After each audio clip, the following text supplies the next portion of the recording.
last little while and see how it has contributed to my experience and my feelings about what's been going on with me. And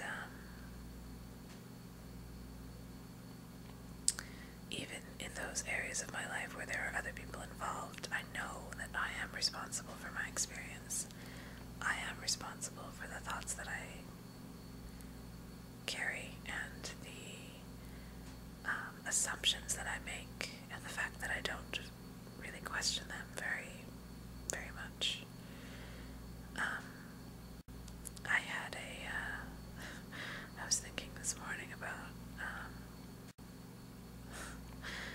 how crazy you can get when you have feelings for someone and you think that those feelings are not returned, or you think that you're going to lose somebody. Because I was kind of in a situation where I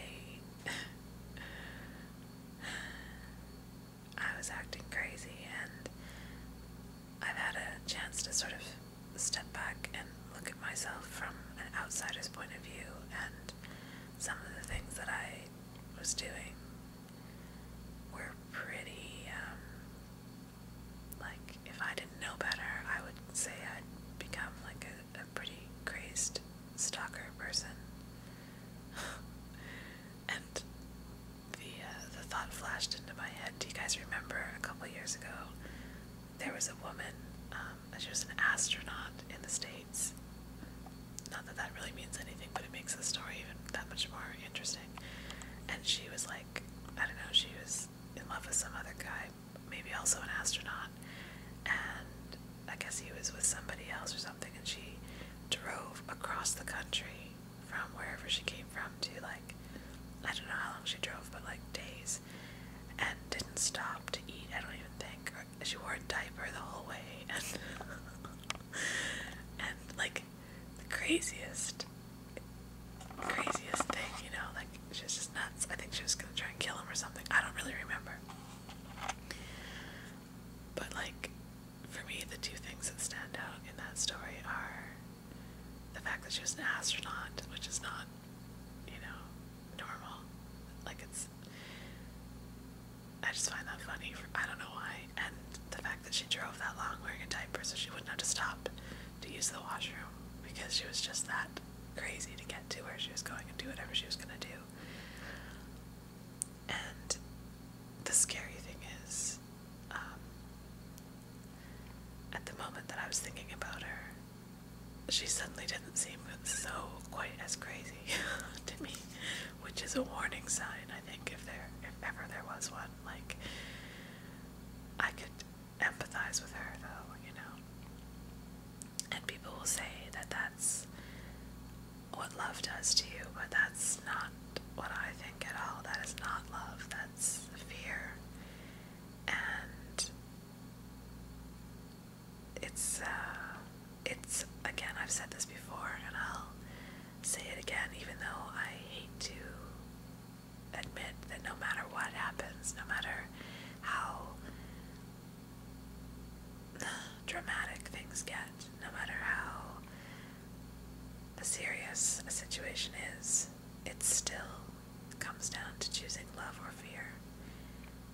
And I've been choosing fear again lately in a lot of areas of my life, and my experience is really reflecting that. And I don't know what it is, my logical mind resists that that's how it works, and tries to hold on to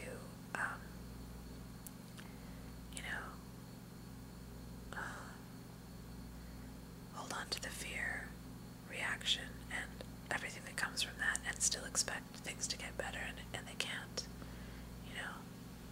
My experience can't get any better as long as I'm allowing myself to be swallowed up by my fears. And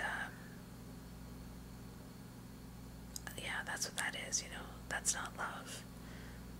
Love isn't, responsible for that kind of thing. That is, I mean, love can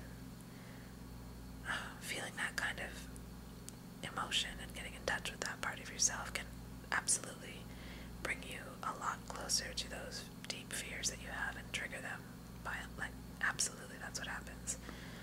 But that's all fear. And fear is an illusion, plain and simple. Because deep down, when you can see through all of the things that people do and say, the ways that they hurt you, and everything that you would have them do differently, and just see who they are and see who you are at a fundamental level, then there's nothing but love, and I don't mean it can be with anyone. I'm not just talking about romantic love, but deep down at that level, we are all perfect and we are all safe.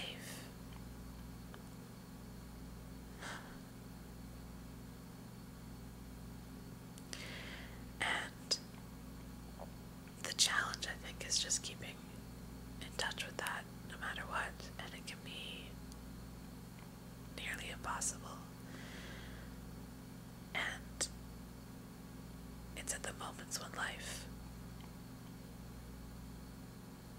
hands you challenges and struggles and suffering that is, seems to be beyond your control, that it's the most important to try and get in touch with that truth. It's so hard though, but it's still there, There's a quote from a book that I read years ago. I've read it a few times. The book's called The Dragon Doesn't Live Here Anymore by Alan Cohen, and he wrote this line, I don't know, I wrote it in the back of one of my journals back then. It says,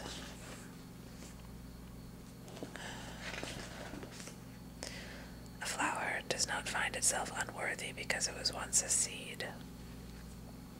And that's stuck in my mind ever since, for the last, 10 or 13 years.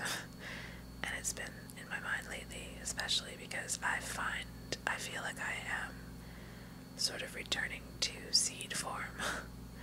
Like, all of the things that I thought I knew, and all of the things that I thought I had grasped, they were never really tested. They were always just theories. And theories are easy. It's easy to understand something in theory and say, yeah, I believe that. But it's having the faith to do it even when it doesn't seem like it'll help.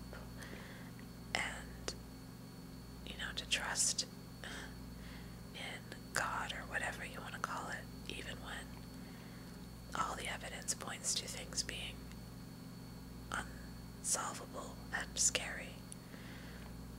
That's when it matters, that's what it's there for. And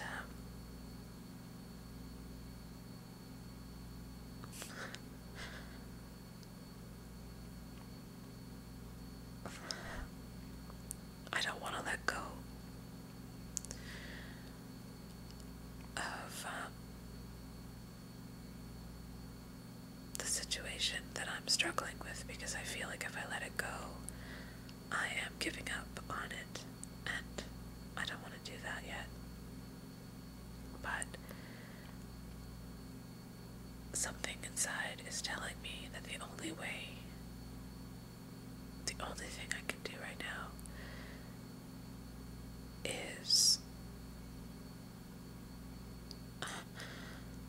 stop trying to force the situation to improve and just be grateful for what I have.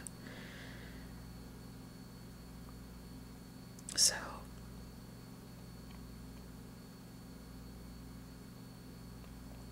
that's what I'm trying to do.